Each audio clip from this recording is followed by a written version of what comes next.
Okay, so welcome to another episode of Life of a Go-Getter. My bad, that's the movie that I did, Life of a Go-Getter. You can find it here on YouTube. Go check it out.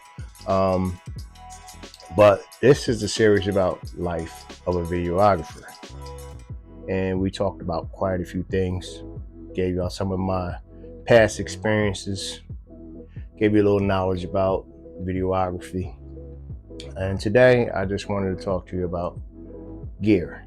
Now, there are some tutorials on my channel that talk about some of the gear that I used to record.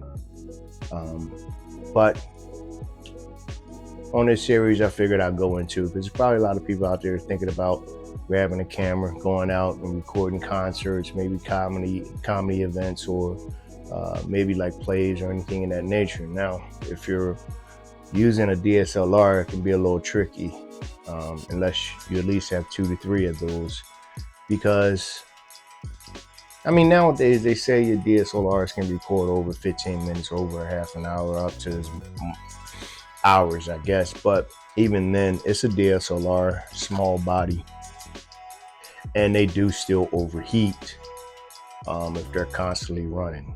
Now, I'm not knocking the gear, I'm just saying you don't want to take that chance. So what you see right here is the Canon C100. This is my favorite go-to camera. I did a tutorial on this, 7 reasons why, and then I did one on buttons explained. Because you can see it has a lot of buttons, but I know it looks a little scary. At least it did for me when I first started out using this camera. I was like, wow, what are all these buttons, man?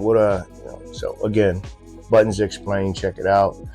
But you want to definitely make sure you have a camera, something similar to this. Has great battery life.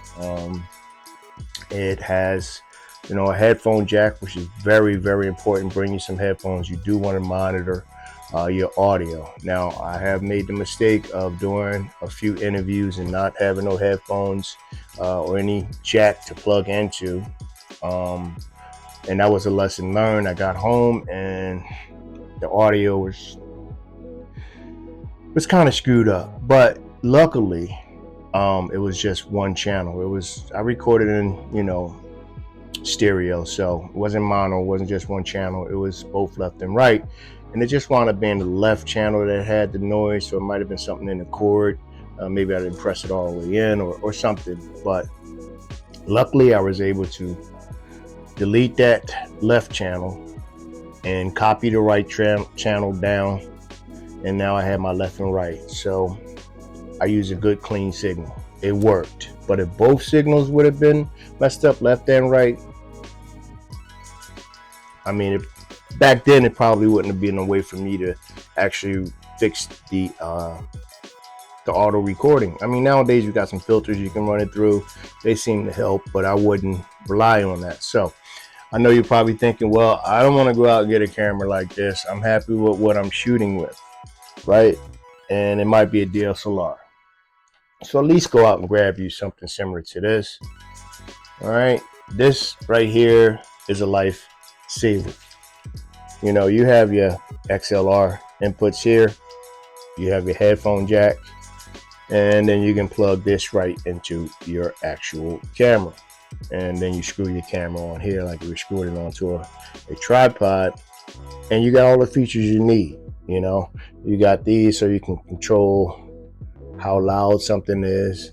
There's a lot of benefits to having a unit like this, and they're not all that expensive. It's like $100. So and it helps your camera makes your camera look a lot better. You know what I mean? It makes your camera look like a professional model camera, even if it is a DSLR. So keep those things in mind. So again, features I would look for in a camera if I was going out to purchase one would be one that you can actually, plug in. You want to make sure it has a AC/DC, out, in. Sorry about that. AC/DC in. That way you can plug in and you can record forever. You also want to make sure it has good battery life, just in case you can't get to any plugs or power. You want to carry along maybe 1 or 2 extra batteries, make sure they're fully charged. And then other features I would look for would be, see if I have a HDMI out. This is helpful for connecting a monitor. I mean, I know some of them nowadays say you can connect through Wi-Fi, but I don't rely on anything like that. Whenever I can go with a hard cable in and out, that's what I'm going to do, unless I have no other reason or no other means of getting the signal from here to there. Then I might shoot across on Wi-Fi, but those signals get interrupted, and there's sometimes more of a delay. So I don't like to rely on that. Every second counts when you are a videographer, because you're capturing live moments, and you can't go back and say redo. Well, you might be able to go back and say let's redo it. So today talked about gear. This has a built-in mic up here which records great audio, but it also on the side has XLR inputs. So if I wanted to connect a boom mic, ready, set, go. So this one's ready for movies, ready for documentaries, ready for interviews.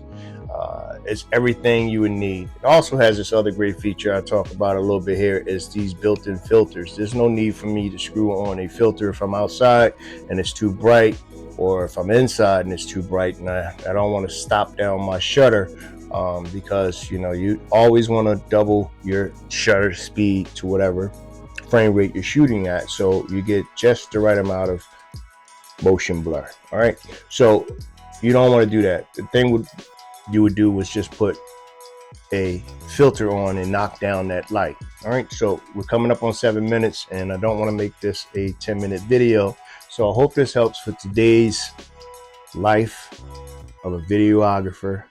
So we're trying various things. Let me know if this is more of the content you like for me to talk about, gear, versus giving you a story about some of the incidents that has occurred while I was out here in the field. Now, they're funny and there's a lot of knowledge there too, so you might want me to do a little of both.